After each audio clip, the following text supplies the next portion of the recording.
Okay, the engine was removed from the bike and has been relocated to the shop to get to the heart of the matter, that this engine just doesn't spin. So in this video I will remove the air cleaner clamp, remove the cylinder heads, and remove the seized cylinder walls. So without further ado, let's get to it.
So here I'm just trying to test all of them and see what they're all torqued at. In case I couldn't find a torque table, I'd know that they were at least torqued to about, I think it was about 25 foot-pounds. And it was also for consistency to see if they were all torqued about the same, or if some had worn out differently, or maybe loosened in the process or corroded. The rest of the process seemed pretty straightforward for the cylinder heads. You just loosen the four studs at the top.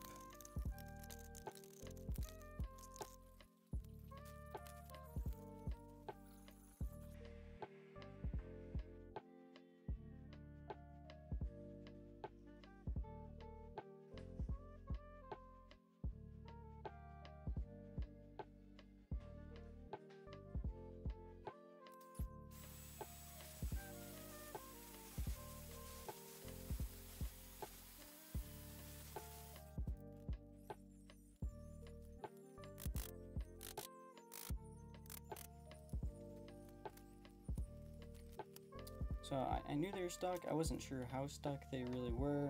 I did give it a good tap, as you just saw, and they weren't coming out. From the shop manual, it showed them just lifting it right off.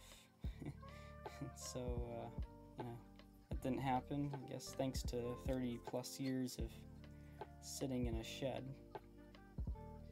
So I upped the ante here a little bit, and I used just like larch. It's not really a hardwood, but I used a harder throw on my hammer, and that didn't do it either. So I tried WD-40, and I kept spraying it on there, and I'd vacuum it up, and wipe it out, and keep doing that every day. Just fresh WD-40, hoping it would, penetrate around the compression seal as well as the alignment seal. And well, you'll see, yeah, it didn't do that. So I had to go with a PB blaster, and it was $20. I wouldn't really recommend it. I don't know, it didn't seem like it did a whole lot for me, honestly. It's more about the just a brute force sort of method, I think, is probably what'll work the best. PB blaster's there though if you want to feel like you've tried every method.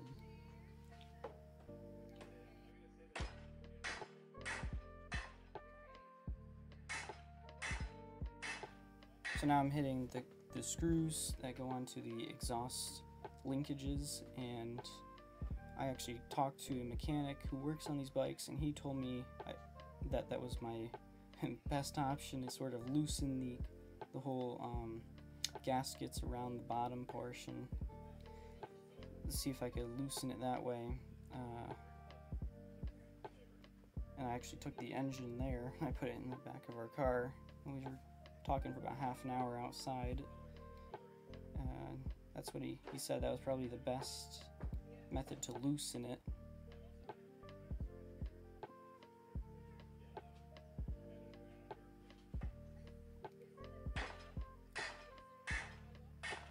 I was also not using nearly enough poundage on my hammer, so that's about like a 10-pound hammer, and I've just attached the engine right to the workbench.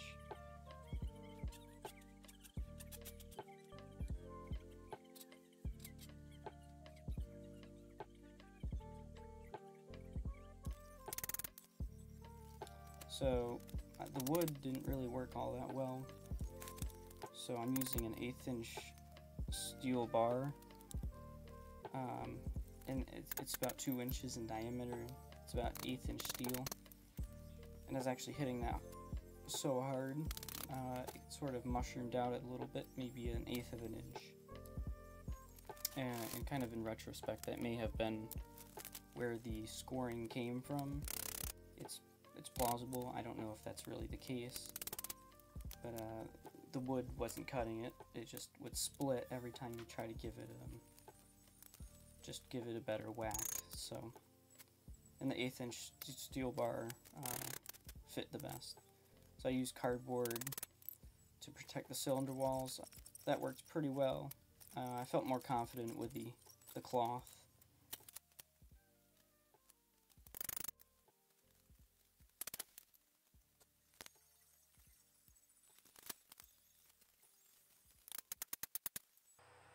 You could see this line right here.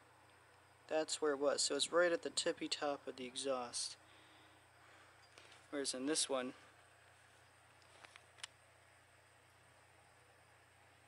the rust line is right below this exhaust port.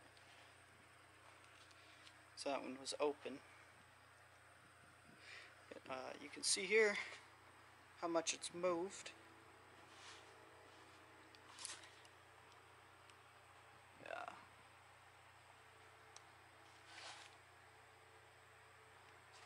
I mean, that's like a full inch right there. I can stick my finger in there easy, no problems. So, maybe it's moved a total of 1 inch. But this piston here is only moved 1/4 of an inch.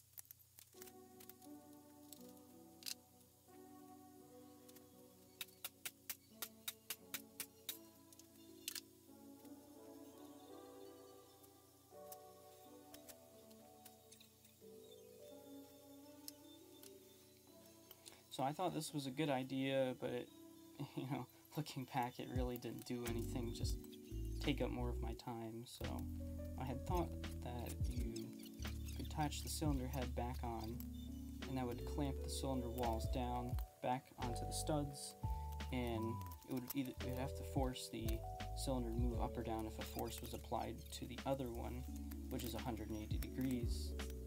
I know actually it's about 90 degrees. Out of phase.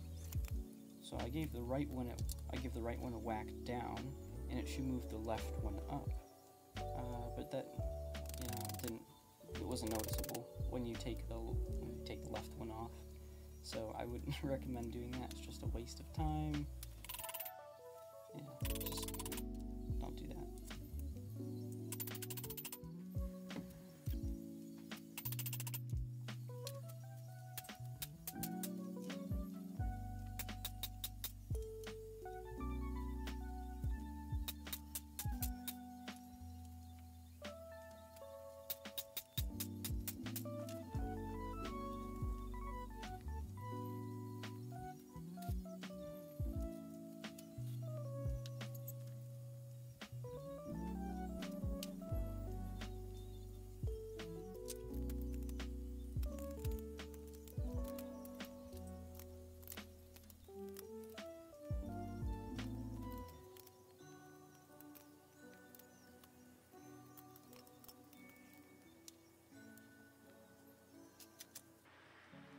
So I'm knocking the piston a little bit more. You can see just It's pretty damaged. That's okay. Just as long as we don't damage it too much. You can see there's one intake, another intake, and another intake, and then the exhaust is down here. We probably have about half an inch to go. Maybe like one of these fins for judgment, and then it should come out. And you can see the rods here. You can see there's one rod right there. And it's not fully straight, so I know it's not at the top dead center just yet. I think that as soon as these two cylinder wall and cooling fins become parallel, I think that's probably when this piston's about to fall out. Maybe every 10 hits I'll move it like like an eighth of an inch or something. So one thing to note about the piston, when I said that's okay hitting it, I meant that it's already compromised and you can't reuse it. As soon as you hit that thing metal on metal with that, with that bar I used, you're not gonna save it, and it's not worth worrying that you compromised it.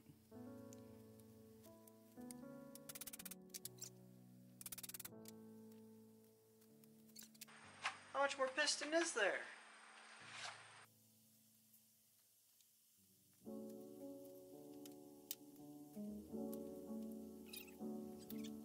So you can see with this method, once the piston's low enough, I don't want it to go down any further.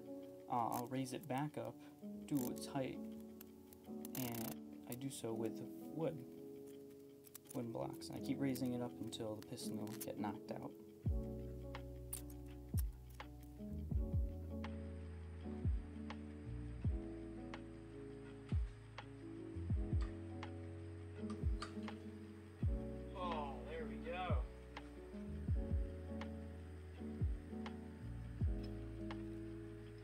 See, there's not too much damage going on there.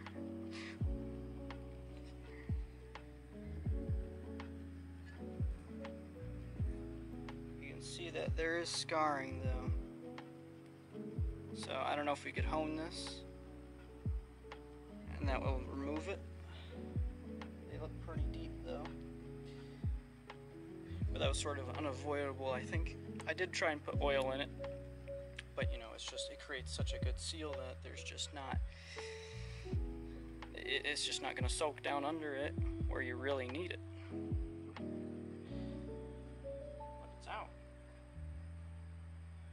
And that will just clamp right on there. Beautiful.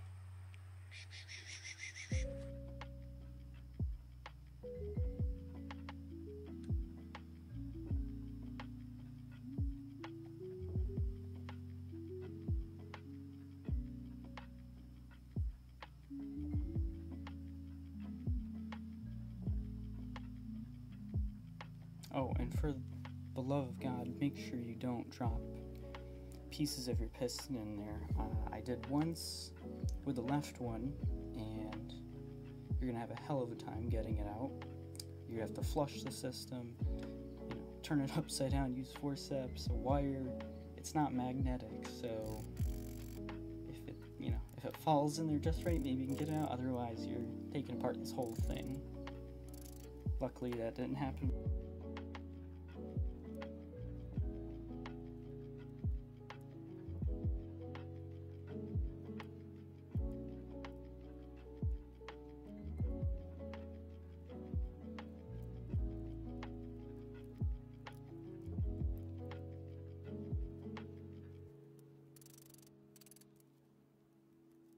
I did get the left one off, but my camera stopped recording.